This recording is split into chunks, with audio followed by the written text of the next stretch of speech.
Well, we're back to screens. Let's just end the podcast. How are things going now with your kids? And how do you see those changes that you've made really, working for your kids in the future? I mean, for us, it feels like the goal is wisdom. And to the extent that they are implementing the things that we are teaching them, we are seeing wisdom grow, right? We're seeing when we sit down with them to do bigger yeses, we're seeing better and bigger yeses come out of them. We're seeing them opt for time outside. We're seeing them opt for time with people over screens. So I'm pleased with where we're at. Now, that said, it's a constant readjustment.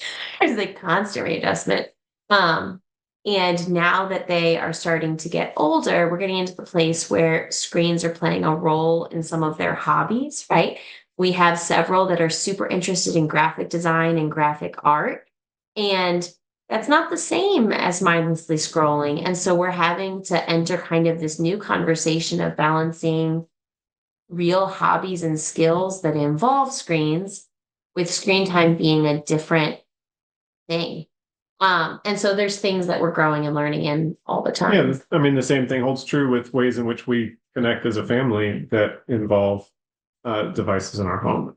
My sons and I love watching baseball together, and every morning we watch the highlights from the Mets game the night before, and it's something we talk about and enjoy. And so those types of things, as they get older and they have more interests, are constantly in evolution to see how it fits into what our ideal setup looks like as a family, and how we encourage them to grow and change as people as they get older too. So we're a long way from the finish line, but we are incredibly grateful for the way our minds have been kind of opened up to, this is more than just us versus the screen. This is more than just, how do I trick them into doing as little of this as possible for the sake of their brain development, right? Which is kind of the way we think about it when we've got toddlers.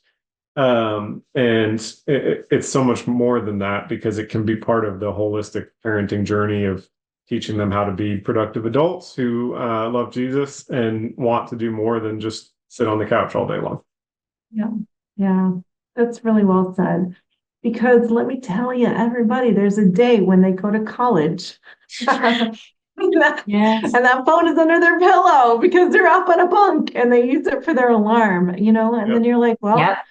my training days are over, and now they're responsible for their actions. And that's what this is about. This is the long game of growing wisdom in our kids and self-discipline. So